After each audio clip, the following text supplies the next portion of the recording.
नमस्कार दोस्तों, स्वागत है आपका फिर से एक बार हमारे वीडियो में। तो दोस्तों, आज हम जो टॉपिक लेकर आए हैं वो है तालिबान। तालिबान के ऊपर कि तालिबान क्या है, कैसे काम करता है, तालिबान कैसे नाम पड़ा, ये सारी डिटेल में आज हम बात करेंगे। तो दोस्तों, अगर वीडियो अच्छी लगे तो लाइक शेयर एंड सब्सक्राइब करना ना भूलें। तो दोस्तों चलते हैं वीडियो पे। उस टाइम पे जितने मुजाहिदीन रिक्रूट हुए थे उन सबका डेटाबेस था इनके पास, और इसी नाम पे बना था अलकायदा, जिसमें यूएसए गलती से एक शादी पे बॉम्ब गिर गया था, जिसमें दुल्हन समेत 47 सिविलियंस मारे गए थे। यूएसए ने पाकिस्तान से बात करके जितने भी मुजाहिदीन थी उनकी ट्रेनिंग पाकिस्तान में करवानी शुरू कर दी। इसके लिए पाकिस्तान को बहुत ही मोटा पैसा भी मिला, जिसकी वजह से मुजाहिदीन पहाड़ों में से छुप के इनके एयरप्लेन बैठे बैठे ही उड़ा रहे थे। एक था सऊदी अरेबिया का यंग मिलियनर ओसामा बिल्लादिन, दूसरा था अब्दुल अजम और तीसरा था अहमद खर्द। ये तीनों पाकिस्तान के पेशावर में पहुंचते हैं। पश्तो में स्टूडेंट को कहते हैं तालिब, और इसी से इस विंग का नाम पड़ा तालिबान। और ये जो मुल्ला उमर तालिबान के जो बाकी लीडर थे, ओसामा बिन लादेन, ये सब अफगानिस्तान के अंदर ही भाग के छुप जाते हैं। नेटो ने सिविलियंस को मारा था और बाद में झूठ बोल के उन इंसिडेंट को कवर अप किया था। देखिए, दुनिया की शायद ही कोई ऐसी सुपर पावर होगी जिसने अफगानिस्तान पे कब्जा करने का ना सोचा हो, लेकिन कोई भी सुपर पावर आज की डेट तक अफगानिस्तान को जीत नहीं पाई। तो सबसे पहली चीज़ तो ऐसा क्या रीज़न है कि दुनिया भर की जो सुपर पावर है उनकी स्ट्रेटेजी अफगानिस्तान में आके ढेर हो जाती है, और यूएसए की ऐसी क्या मजबूरी रही होगी कि जिसको ओसामा बिन लादेन जैसे आदमी को अफगानिस्तान में भेजना पड़ा, जो बाद में जाके उनके लिए सरदर्द बना। और अफगानिस्तान में तो ऐसे कोई खास रिसोर्सेस भी नहीं है, बंजर ज़मीन है, दूर दूर तक पहाड़ है, लेकिन फिर उसके बाद भी यूएसए और रशिया ने लाखों डॉलर लगा के इसको जीतने की कोशिश की, लेकिन हर बार उनको खाली हाथ क्यों वापस जाना पड़ा। तो इन सारी चीज़ों के पीछे एक्चुअली रीज़न क्या है, उस इसको आज डिटेल में डिस्कस करेंगे, लेकिन उससे पहले हमको थोड़ा सा पीछे जाना पड़ेगा। देखिए, इन सारी चीज़ों की शुरुआत होती है 1839 में। उस टाइम पे ब्रिटिशर्स और रशियंस एम्पायर दोनों अफगानिस्तान में अपने इन्फ्लुएंस को बढ़ा रहे थे, क्योंकि अफगानिस्तान की लोकेशन साउथ एशिया में एक बहुत ही इम्पोर्टेंट और स्ट्रेटेजिक लोकेशन है। ब्रिटिशर एम्पायर और रशियन एम्पायर में ये जो अफगानिस्तान को लेकर उठा पटक चल रही थी, इसको नाम दिया गया था द ग्रेट गेम। बात इतनी आगे बढ़ी कि ब्रिटिशर्स ने भी बिना कुछ सोचे समझे अपनी दाग जमाने के लिए 16,500 लोगों को आर्मी अफगानिस्तान में भेज दी, लेकिन सिर्फ कुछ ब्रिटिशर सोल्जर्स को छोड़ के अफगानिस्तान ने हर एक ब्रिटिशर सोल्जर को मार दिया था। अब देखिए, साल 1933 में अफगानिस्तान के लास्ट किंग बनते हैं जहीर शाह, और ये वही टाइम था जब अफगानिस्तान थोड़ा बहुत स्टेबल था। जहीर शाह ने अफगानिस्तान के अंदर मॉडर्नाइजेशन किया। अब जब आसपास की कंट्रीज़ में डेमोक्रेसी की बात होना चालू हो गई थी, तो इन्होंने भी 1964 में अफगानिस्तान का पहला कॉन्स्टिट्यूशन भी इम्प्लीमेंट कर दिया, जिसमें अफगानिस्तान में पार्लियामेंट में बना और 2 हाउसेस भी बने। और किंग जहीर शाह के एक कज़न थे दाऊद खान, जिन पे इनको बहुत ज़्यादा ट्रस्ट था, तो इन्होंने दाऊद खान को प्राइम मिनिस्टर बना दिया उस टाइम पे। अब देखिए, कॉन्स्टिट्यूशन इम्प्लीमेंट करना, पार्लियामेंट के हाउसेस बनाना, ये सारी चीज़ें जहीर शाह कर तो रहे थे, लेकिन सारी पावर इन्होंने अपने पास रखी थी। वही था जो जाहिर शाह कहते थे, जिसका लोग दबी आवाज़ में विरोध भी करते थे। अब देखिए, ईयर 1973 आता है, और एक दिन अचानक से जहीर शाह की तबीयत खराब होती है, और तब तक अफगानिस्तान में इतना ज़्यादा डेवलपमेंट हुआ नहीं था, तो कोई अच्छा हॉस्पिटल भी नहीं था। उनको अपना इलाज करवाने के लिए इटली जाना पड़ा। अब जहीर शाह के इटली जाते ही इनके जो भरोसेमंद कजन थे दाऊद खान, इन्होंने 17 ऑफ जुलाई 1973 को अफगानिस्तान में तख्ता पलट कर दिया और सारी चीज़ें अपने कंट्रोल में ले ली। ये जो तख्ता पलट हुआ था, इसमें आर्मी और पब्लिक दोनों ने ही दाऊद का सपोर्ट किया था। अफगानिस्तान की आम जनता भी यही चाहती थी कि राजाशाही ख़त्म हो और डेमोक्रेसी आए। जिसमें लोगों को हाथ में पावर आए, क्योंकि वो लोग भी राजाशाही से परेशान हो गए थे। इसीलिए उन्होंने दाऊद खान के जो थे उनका ज़्यादा विरोध नहीं किया। अब जाहिर शाह को इटली में ये चीज़ पता चलती है कि अफगानिस्तान में तख्ता पलट हो गया है और अगर वो वापस गए तो उनको मार दिया जाएगा। इसीलिए वो इटली में ही इलाज ले लेते हैं और वहाँ रहने रखते हैं और वहीं पे रहते हैं। अब इसके बाद दाऊद खान खुद को अफगानिस्तान का प्रेसिडेंट बना देते हैं और डेमोक्रेसी इम्प्लीमेंट कर देते हैं। लेकिन यहाँ भी वो एक गलती कर देते हैं। वो डेमोक्रेसी तो इम्प्लीमेंट करते हैं, लेकिन एक शर्त रख देते हैं कि उनकी पार्टी के अलावा कोई और पार्टी इलेक्शन नहीं लड़ सकती है।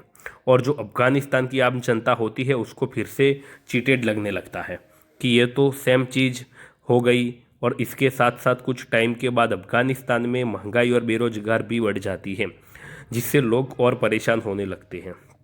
और सिर्फ इतना ही नहीं, इसके साथ दाऊद जो थे वो सिर्फ बड़ी सिटीज़ में ही कंस्ट्रक्शन करवा रहे थे और छोटे कस्बे थे उनको बिल्कुल इग्नोर कर दिया था। और छोटे कस्बों की जो जनता थी इस चीज़ को लेकर बहुत ज़्यादा गुस्से में आ गई थी। उनको लगने लगा कि इसमें बढ़िया तो जाहिर शाह थे। दाऊद खान की ये सारी चीज़ें देख के और इन सब चीज़ों से परेशान होकर अफगानिस्तान के कई सारे ग्रुप्स मिलके एक पार्टी बनाते हैं, People's Democratic Party of Afghanistan, PDPA. ये कम्युनिस्ट पार्टी थी जो यूएसएसआर से इन्फ्लुएंस थी और यूएसएसआर भी ऑल ओवर वर्ल्ड में उस प्रति टाइम में कम्युनिस्ट पार्टी को हर तरीके से सपोर्ट करता था। तो पीडीपीए को भी रशिया से सपोर्ट मिला और जब अफगानिस्तान की इकोनॉमिक कंडीशन खराब हुई, बेरोजगारी बढ़ने लगी, तो पीडीपीए और पॉपुलर होती है और होती गई।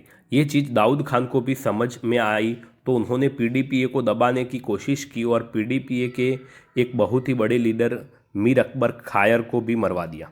उन्होंने पीडीपी पार्टी जो थी इनके लोगों को जेल में डालना शुरू कर दिया और इसके बाद जगह जगह पे प्रोटेस्ट शुरू हो गए। दाऊद खान के कंट्रोल से सारी चीज़ें बाहर जाने लगी और पीडीपीए जो पार्टी थी उसको दाऊद गवर्नमेंट के कुछ बड़े मिलिट्री ऑफिसर भी सपोर्ट कर रहे थे, जिसकी वजह से पीडीपीए पूरे अफगानिस्तान में बहुत ही पावरफुल हो गई थी।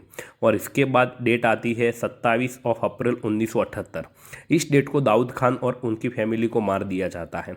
फिर से तख्ता पलट होता है और पीडीपीए अफगानिस्तान में कंट्रोल लेती है। नूर मोहम्मद तराकी अफगानिस्तान के प्रेसिडेंट बनते हैं।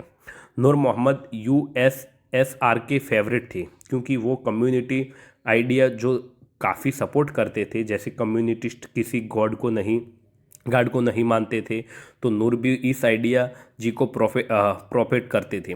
नूर मोहम्मद के आते ही अफगानिस्तान के अंदर बहुत बड़े बड़े चेंजेस होते हैं। अफगानिस्तान एक मुस्लिम कंट्री है और वहाँ पे नूर ने मॉडर्नाइजेशन और सेक्युलरिज्म स्टार्ट किया। फीमेल्स को एजुकेशन अलाउड हुई, फीमेल्स ओपनली रोड पे भी घूम सकती थी, फैशन कर सकती थी, गाड़ी चला सकती थी।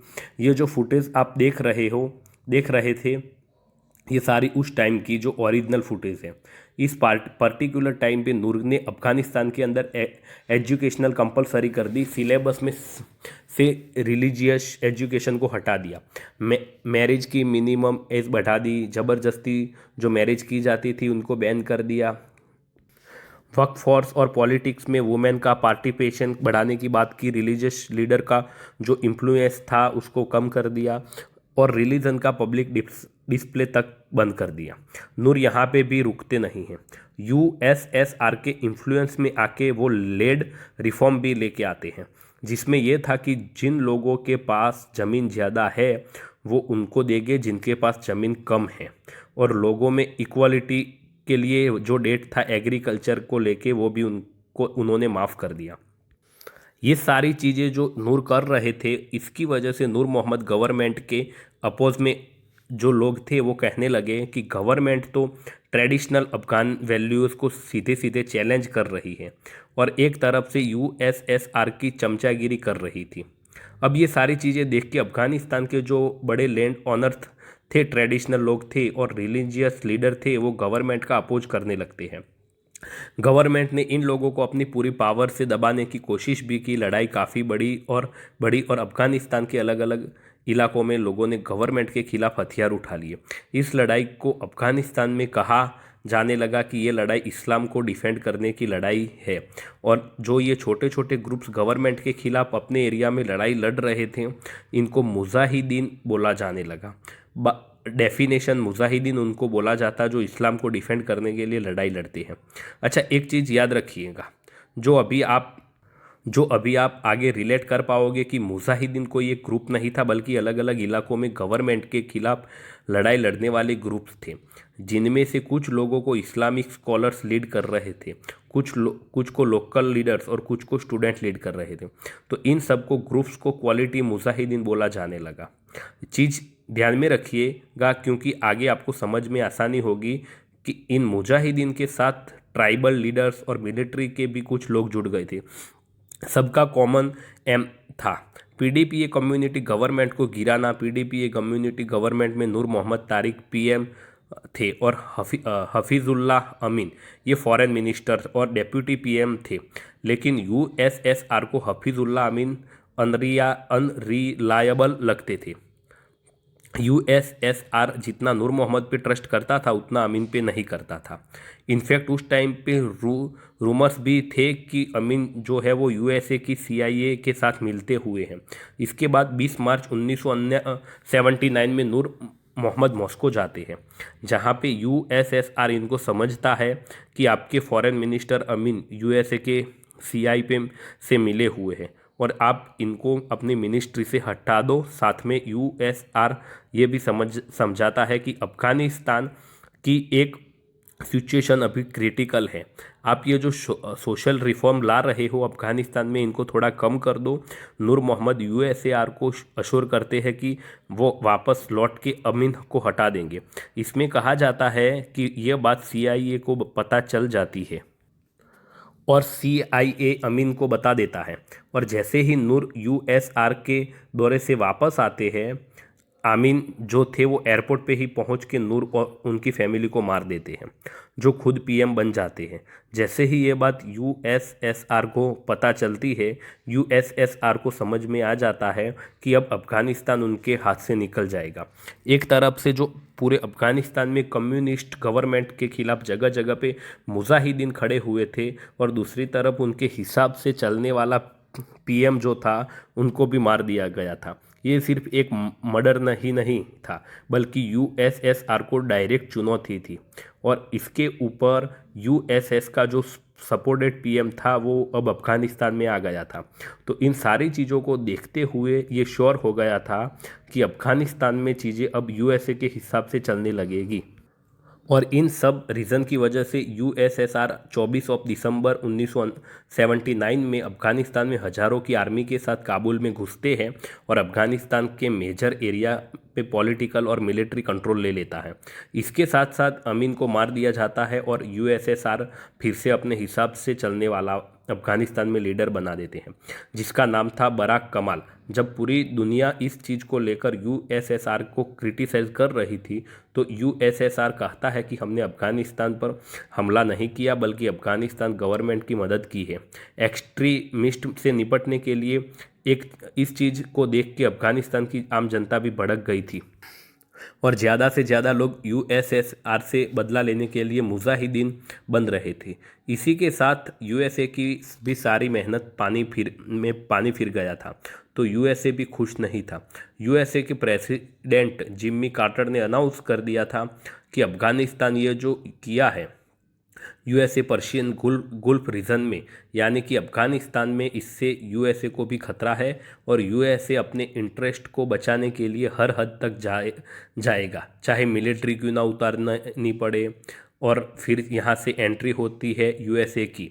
देखिए, एशिया के अंदर यूएसए के दो ही साथी थे, एक पाकिस्तान और दूसरा सऊदी अरेबिया। और रशिया अगर अफ़गानिस्तान पे भी अपना इन्फ्लुएंस बना लेता तो पूरी एशिया में यूएसए कभी अपना इन्फ्लुएंस नहीं बना पाता। इसीलिए यूएसए के लिए अफ़गानिस्तान के अंदर यूएसएसआर का इन्फ्लुएंस रोकना बहुत ज़रूरी हो गया था। अब अगर यूएस डायरेक्ट अफ़गानिस्तान में घुसता तो यूएसएसआर और यूएसए डायरेक्ट वॉर में आ जाते। वो यूएस नहीं चाहता था, इसीलिए उसने दूसरा रास्ता चुना। यूएसए ने कई सारी इस्लामिक कंट्रीज़ को यूएसएसआर के खिलाफ किया, यही कहकर कि ये रिलीजन पे अटैक है। और अफ़गानिस्तान के अंदर जो मुजाहिदीन लड़ रहे थे उनको यूएस ने हर तरीके से बहुत ही भारी सपोर्ट किया। यूएसए ने पाकिस्तान से बात करके जितने भी मुजाहिदीन थी उनकी ट्रेनिंग पाकिस्तान में करवानी शुरू कर दी। इसके लिए पाकिस्तान को बहुत ही मोटा पैसा भी मिला। दूसरी तरफ सऊदी अरेबिया से यूएसए ने उस रीजन में मदद ली। यूएसए से सीआई ने पाकिस्तान की आईएसआई के साथ मिलकर मकतब अल खिदमत एक ये एक ऑर्गेनाइजेशन बनवाई और उस पूरे रीजन में लोगों से कहा कि ये एक हॉली वॉर है, इसमें सबको आना चाहिए। काफ़ी लोग इस लड़ाई को लड़ने आए भी, जिसमें से 3 बहुत ही इम्पोर्टेंट लोग आए। एक था सऊदी अरेबिया का young millionaire Osama bin Laden, दूसरा था अब्दुल अजम और तीसरा था अहमद खर्द। ये तीनों पाकिस्तान के पेशावर में पहुंचते हैं और डायरेक्ट तो ये फाइट में नहीं इन्वॉल्व होते हैं, लेकिन बहुत ही बड़े लेवल पर फाइनेंशियल मदद और स्ट्रेटेजी बनाने में मदद करते हैं। और जितना भी मुजाहिदीन का रिक्रूटमेंट होता था ये सारी चीज़ें देखते थे।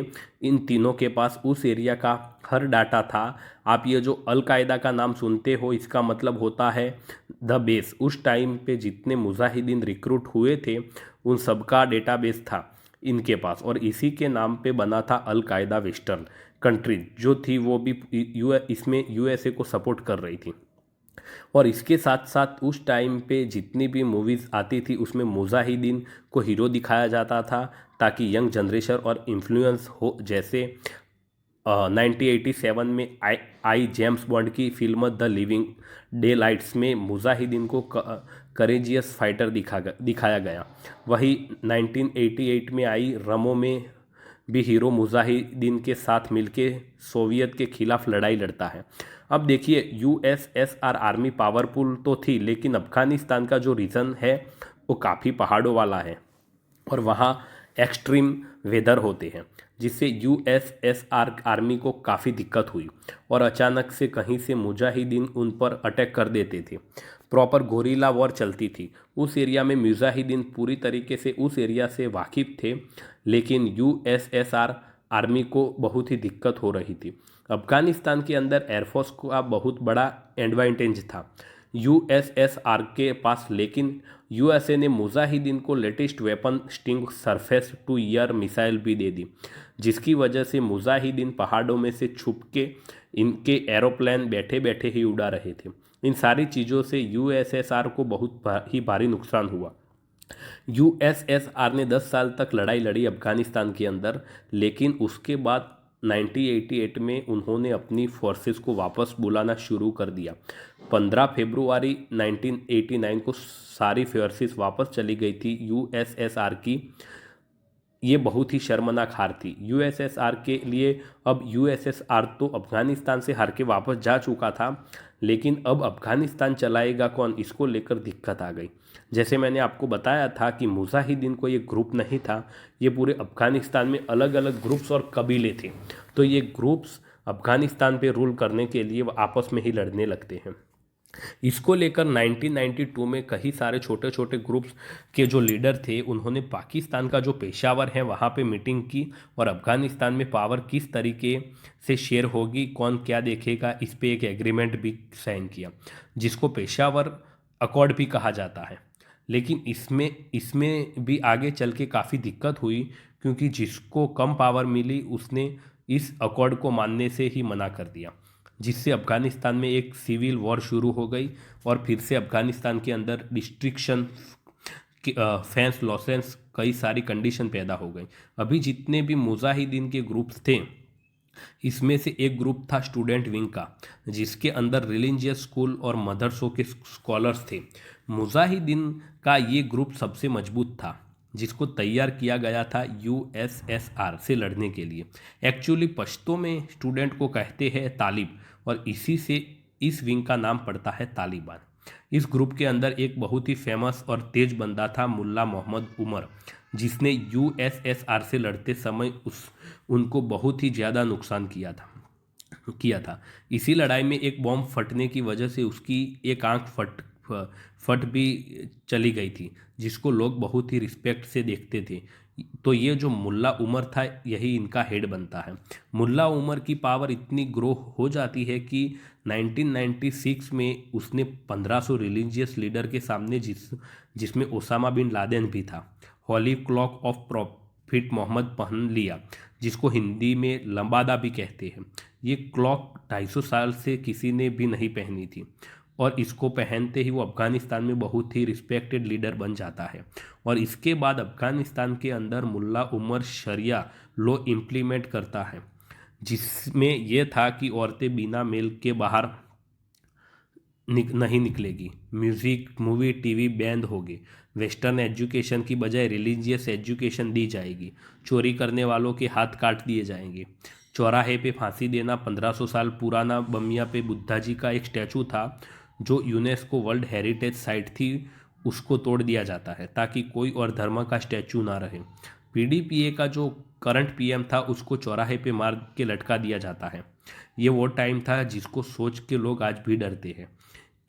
यूएसए के खिलाफ हो जाता है ओसामा का, के यूएसए के खिलाफ होने के बहुत सारे रीजन थे। जैसे सऊदी अरेबिया में जो यूएसए मिलिट्री घुस रही थी, ओसामा उसके खिलाफ था। यूएसए ने सूडान के अंदर भी ओसामा के ऑपरेशंस बंद करवा दिए थे, और बहुत रीज़न थे ओसामा के यूएसए के खिलाफ होने के। वो आप लोग कहोगे तो किसी और वीडियो में डिस्कस कर लेंगे, वरना टॉपिक कहीं और चला जाएगा।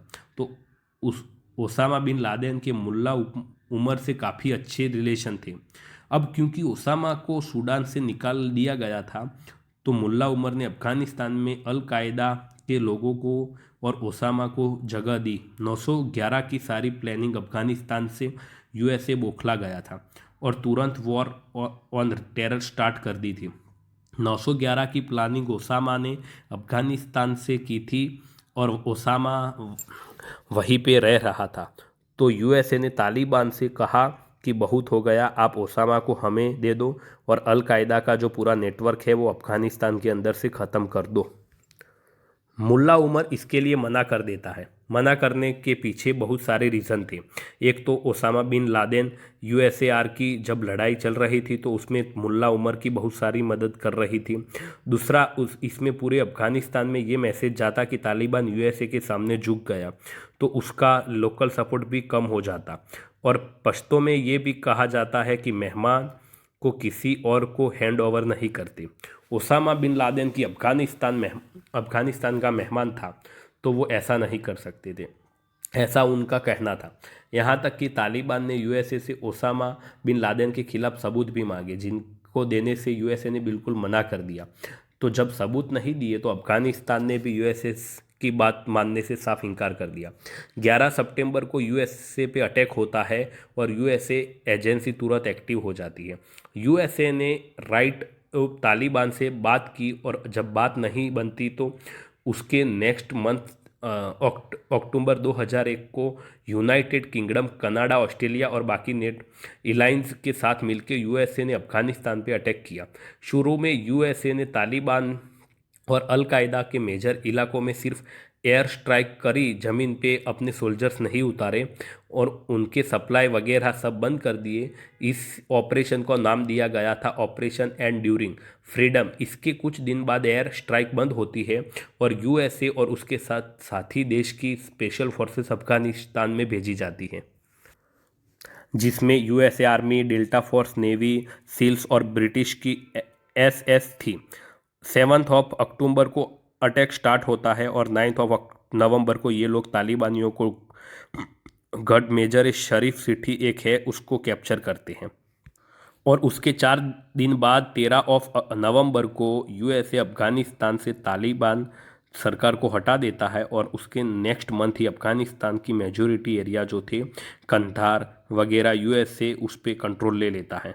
और ये जो मुल्ला उमर, तालिबान के जो बाकी लीडर थे ओसामा बिन लादेन, ये सब अफगानिस्तान के अंदर ही भाग के छुप जाते हैं। और एक तरीके से एक आंसर कम्युनिकेशन में तालिबान को डिफीडेट मान लिया जाता है। लेकिन यूएसए मेनली जिस चीज़ के लिए आया था, यानी कि ओसामा बिन लादेन को ढूंढने, उसको पकड़ने को वो नहीं पकड़ नहीं पाता था।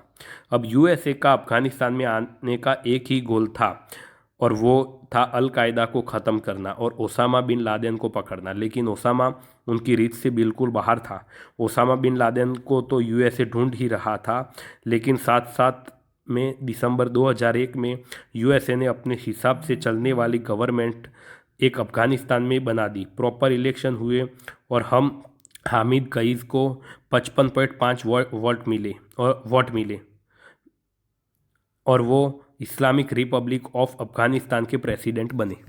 ये पूरा प्रोसेस यूएसए ने करवाया और यूएसए के हिसाब से ही प्रेसिडेंट भी चलते थे।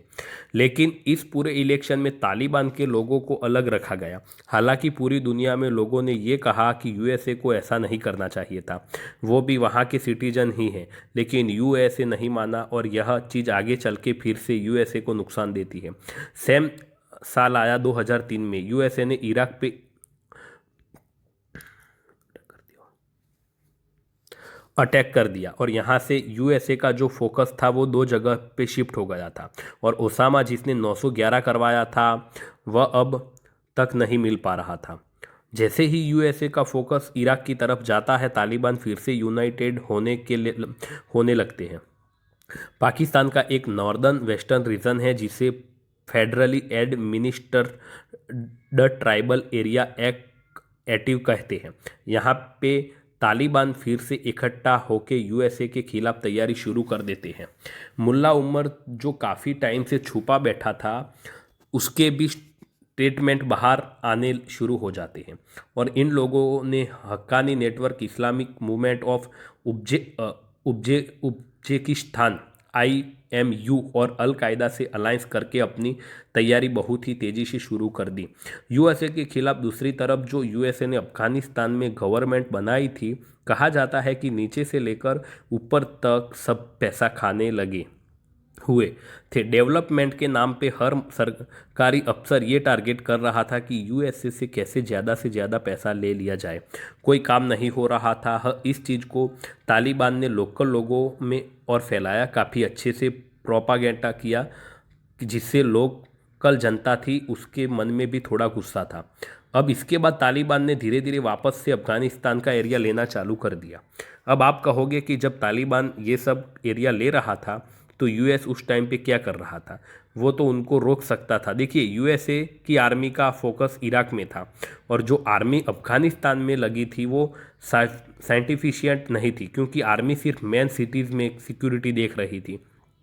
तो तालिबान ने क्या किया कि जो पिछड़े इलाके जहाँ पे यूएसए की आर्मी नहीं थी वहाँ पे वापस से कब्जा स्टार्ट कर दिया और अफ़गानिस्तान की जो गवर्नमेंट चल रही थी अफ़गानिस्तान के अंदर, उसके प्रॉपरली एक अपनी शेडो गवर्नमेंट चलानी शुरू कर दी। और सबसे बड़ी दिक्कत यूएसए के लिए ये थी कि अफ़गानिस्तान और पाकिस्तान बॉर्डर सील नहीं था, तो यूएसए अगर अटैक करता भी था तो तालिबानी पाकिस्तान में चले जाते थे और पाकिस्तान की ज़मीन पे यूएसए अटैक बिल्कुल नहीं कर सकता था। लेकिन धीरे धीरे यूएसए को समझ में आ गया था कि अफ़गानिस्तान में बहुत लंबा रुकना पड़ेगा, इसीलिए उसने अपने इलाइज की मदद ली। यूके, ऑस्ट्रेलिया, कनाडा, नीदरलैंड, इन सब ने भी अपनी आर्मी कनाडा की जो आर्मी थी वो कंधार में भेजी गई। यूके की आर्मी अफगानिस्तान के हेलैंड प्रोविंस में भेजी गई। अब देखिए, यूएसए और नेटो कंट्रीज ने अफगानिस्तान के ऊपर कंट्रोल तो कर लिया था, लेकिन इनसे गलतियां भी बहुत हुई, जिसकी वजह से अफगानिस्तान की जो आम जनता थी वो इनके खिलाफ होती जा रही थी।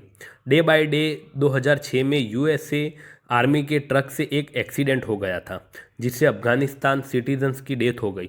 लोगों ने पत्थरबाजी की तो वहाँ पे यूएसए आर्मी ने 20 सिविलियंस को मार दिया। ऐसे ही मार्च 2007 में शिनर जो है वहाँ पे यूएसए आर्मी पे तालिबानियों ने हमला किया। वहाँ पे भी यूएसए आर्मी ने क्या किया, सिविलियंस पे गोली चला दी, 12 सिविलियंस मारे गए। सितंबर 2009 में कुंडू में तालिबानियों ने टैंकर को हाईजैक कर लिया। इस जवाब में नेटो ने एयर स्ट्राइक करना शुरू कर दिया, जिसमें 179 लोग मारे गए और इसमें से 100 ज़्यादा सिविलियंस थे। जब बाद में सिविलियंस का पता चला तो जर्मनी को आखिर में आके विक्टिम की जो फैमिली थी उनको $55,000 का कंपेंसेशन देना पड़ा। 2008 में हस्का महीना में यूएसए ने एक हज का महीना में यूएसए ने एक एयर स्ट्राइक की जिसमें यूएसए के गलती से एक शादी पे बॉम्ब गिर गया था, जिसमें दुल्हन समेत 47 सिविलियंस मारे गए थे। ये सारी चीज़ें तो चल ही रही थी। फिर आता है जुलाई 2010, जिसमें विकीलीक्स ने अफगान वॉर से रिलेटेड यूएसए गवर्नमेंट के 90,000 से ज़्यादा डॉक्यूमेंट लीक कर दिए। इससे में से कई डॉक्यूमेंट से पता चलता कि कैसे नेटो ने सिविलियंस को मारा था और बाद में झूठ बोल के उन इंसिडेंट को कवर अप किया था। इसकी वजह से दुनिया भर में अफगानिस्तान में यूएसए इन्वॉल्वमेंट का क्रिटिसिज्म हुआ। इस सब इंसिडेंट की वजह से अफगानिस्तान की जो आम जनता थी उनको ये लगने लगा कि यूएसए आर्मी जो है उनके मन में अफगानिस्तानी लोगों और उनके कल्चर के लिए कोई रिस्पेक्ट नहीं है। और ये सारी चीज़ें जब डे बाय डे बढ़ रही थी तो अफ़गानिस्तान की गवर्नमेंट के जो लोग थे, कुछ मिलिट्री में भी थे जो वो यूएसए के अगेंस्ट हो गए। इनफैक्ट यूएसए आर्मी के लिए भी ये दिक्कत शुरू हो गई थी कि चलते चलते आम जनता भी उन पे अटैक कर रही थी, क्योंकि लोगों में बहुत गुस्सा था। पूरी दुनिया ये सोच रही थी कि यूएसए और उसके इलाके कंट्रीज अफ़गानिस्तान में क्या कर रहा है। ओसामा को पकड़ने आए थे और तालिबान से लड़ाई लड़ रहे थे, और तालिबान की लड़ाई वो उनकी लड़ाई नहीं थी। अफ़गानिस्तान में तो फिर भी यूएसए का लड़ने का रीज़न था, लेकिन इराक के अंदर तो लोग फिर भी क्वेश्चन कर रहे थे कि वहाँ पे क्यों हमला किया। ये सारी चीज़ें चल रही थी और ओसामा यूएसए की गिरफ्त में थे, बाहर था। लेकिन फिर डेट आती है 2 मई 2011। यूएसए के मनीज ने पाकिस्तान के अम्बोबाड में घुस के ओसामा बिन लादेन को मार गिराया। बहुत ही बड़ी जीत थी यूएसए के लिए। कायदे में तो यूएसए का पर्पस पूरा हो गया था, वो ओसामा के लिए आए थे और ओसामा को उन्होंने मार दिया था। लेकिन उसके बाद भी कई सालों तक अफ़गानिस्तान में उनकी लड़ाई तालिबान से चलती है। लेकिन धीरे धीरे यूएसए और उनकी इलाइज कंट्रीज को समझ में आने लगा कि अब तालिबान उनके कंट्रोल से बाहर है, इसीलिए उन्होंने नई चीज़ स्टार्ट करी। उन्होंने तालिबान के खिलाफ अपने सोल्जर को लड़ने भेजने की बजाय अफ़गानिस्तान गवर्नमेंट की जो अफ़गानिस्तान सिक्योरिटी फोर्सेस थी उनको ट्रेन करके भेजना स्टार्ट किया, और धीरे धीरे नेटो अलाइज जो थे वो अपनी फोर्सेस को वापस लेना स्टार्ट कर रहे थे। सबसे पहले जुलाई 2 में कनाडा ने अफगानिस्तान से विड्रॉ किया। उसके बाद बाकी नेटो कंट्रीज ने अपने ट्रम्प्स कम करना शुरू किए, और अक्टूबर 2014 में यूएसए ने और ब्रिटेन ने अफगानिस्तान के अंदर अपने कॉम्बैट ऑपरेशन बंद कर दिए। इसका मतलब था कि जो ऑपरेशन हो गए अफगानिस्तान के अंदर उसमें यूएसए और यूके लीड नहीं करेंगे। वो यूएसए ऑपरेशन में सिर्फ अफगान सिक्योरिटी फोर्सेस को सपोर्ट प्रोवाइड करेंगे। ये सारी चीज़ें चल रही थी। फिर 2020 आता है और यूएसए के प्रेसिडेंट ट्रम्प ने तालिबान से बातचीत करने का ऑफ़र किया, और तालिबान और यूएसए के बीच 19 फरवरी 2020 को दोहा में एक एग्रीमेंट साइन होता है। लेकिन इस एग्रीमेंट में इमेट में अफगानिस्तान की गवर्नमेंट को बाहर रखा जाता है। ये एग्रीमेंट सिर्फ तालिबान और यूएसए के बीच होता है। इस एग्रीमेंट का मेजर पॉइंट था कि नेटो अफगानिस्तान से बिल्कुल बाहर चला जाएगा, अपनी फोर्सेस वापस ले लेगा। तालिबान अलकायदा को सपोर्ट नहीं करेगा, अपना लैंड यूज़ नहीं करने देगा। अलकायदा को ये चीज़ जो एग्रीमेंट हुआ था इसको दोहा एग्रीमेंट भी बोलते हैं, लेकिन इस एग्रीमेंट में कुछ चीज़ें सीक्रेट रखी गई थी जिन्हें पब्लिक नहीं किया गया था, और वो चीज़ें सिर्फ यूएसए और तालिबान के बीच में ही रही। यहाँ तक कि अफगानिस्तान की गवर्नमेंट तक से शेयर नहीं करी गई। आगे चल के अफगानिस्तान गवर्नमेंट ने यह भी कहा कि यूएसए और तालिबान ने मिलकर हमारे खिलाफ कुछ ना कुछ ज़रूर प्लान किया होगा जिसमें हमें नुकसान हो। ये एग्रीमेंट होने के बाद यूएस आर्मी अफगानिस्तान से विड्रॉ करना स्टार्ट करती है, और अगस्त 2021 में पूरी तरीके से अफगानिस्तान छोड़ के वापस चली जाती है। ये सारी चीज़ें जब हो रही होती है, अफगानिस्तान के प्रेसिडेंट अशरफ गानी देश छोड़ के भाग गए। लेकिन आप जनता को तालिबान वाला टाइम याद था। उनको डर था कि अब तालिबान उनको छोड़ेगा नहीं। स्पेशली वो अफगानिस्तान लोग जो यूएसए के साइड पे थे या यूएसए के साथ मिलके काम कर रहे थे। जब यूएसए तालिबान से लड़ रहा था, आपने विजुअल भी देखे होंगे उस टाइम पे लोग हवा में एयरपोर्ट से कैसे गिर रहे थे। 7 सितंबर 2021 को तालिबान अफगानिस्तान से अफगानी गवर्नमेंट को हटा देता है और अपनी नई गवर्नमेंट अनाउंस कर देता है, जिसमें मुल्ला मोहम्मद हसन अखंड को प्राइम मिनिस्टर और अब्दुल्ला गानी ब्रदर को डेप्यूटी प्राइम मिनिस्टर अनाउंस किया गया। अब ये सब होने के बाद तालिबान ने मल्टीपल टाइम बोला कि उनको डरने की बात नहीं है, महिलाओं को वो सारे राइट देंगे और किसी को मारेंगे नहीं और ज़्यादा स्ट्रिक्ट लॉ नहीं रखेंगे। लेकिन अभी आप देख रहे होंगे जैसे जैसे टाइम आगे बढ़ रहा है वो अपनी बात से मुकर रहे हैं। सितंबर 2021 में तालिबान ने कहा कि वो प्राइमरी स्कूल में फीमेल्स को एजुकेशन देना चालू रखेंगे, लेकिन इसके एक महीने बाद तालिबान ने गर्ल्स के सेकेंडरी स्कूल अटेंड करने से मना कर दिया। इसके बाद दिसंबर 2022 में तालिबान ने सभी फीमेल्स की हायर एजुकेशन पे बैन लगा दिया। और अभी एक दिक्कत है, और अफ़गानिस्तान के साथ यूएसए के बैक्स में अफ़गान गवर्नमेंट के $7 बिलियन के फंड फ्रीज कर दिए गए हैं। ये यूएसए ने किया है और इनको वापस नहीं कर रहे हैं वो, जिसके बाद अफ़गानिस्तान में सीरियस इकोनॉमिक क्राइसिस आ गया है। इस इकोनॉमिक क्राइसिस की वजह से अफ़गानिस्तान में 2 करोड़ से ज़्यादा लोगों को प्रॉपर खाना तक नहीं मिल पा रहा है और 70 लाख लोग भूख से मरने कगार पर हैं। तालिबान को 2001 से अभी तक किसी भी कंट्री ने रिकॉग्नाइज नहीं किया है और दुनिया के बहुत से देशों ने कहा है कि वो तालिबान गवर्नमेंट को तब रिकॉग्नाइज करेंगे जब वो एक इंक्लूसिव गवर्नमेंट बनाएंगे और वुमेन और माइनॉरिटी के राइट्स को इश्योर करेंगे। अभी करंट सिचुएशन की बात करें तो अफ़गानिस्तान के अंदर चीज़ें बहुत ख़राब चल रही है। वहाँ पे ह्यूमैनिटेरियन क्राइसिस बढ़ता जा रहा है और ऐसा कहा जाता है कि लगभग 28 मिलियन अफ़गानिस्तान की आम जनता को 2023 में सर्वाइव करने के लिए मदद की ज़रूरत पड़ेगी नहीं तो वो जिंदा नहीं रह पाएंगे और सिचुएशन ऐसे ही ख़राब रही अफ़गानिस्तान के अंदर। और अदर कंट्रीज़ ने मदद नहीं की तो काफ़ी सिचुएशन ऐसी बन सकती है कि तालिबान अल-कायदा से आगे चल के फिर से हाथ मिला ले, इसकी भी कोई श्योर नहीं है। लेकिन अगर अफ़गानिस्तान की सिचुएशन नहीं हुई तो ये पूरी दुनिया के लिए एक बहुत बड़ा क्राइसिस ला सकता है। और दोस्तों, यहाँ वीडियो ख़त्म होता है और वीडियो आपको अच्छा लगा तो लाइक शेयर एंड सब्सक्राइब करना ना भूलें। मिलते हैं नेक्स्ट वीडियो में। Thank you.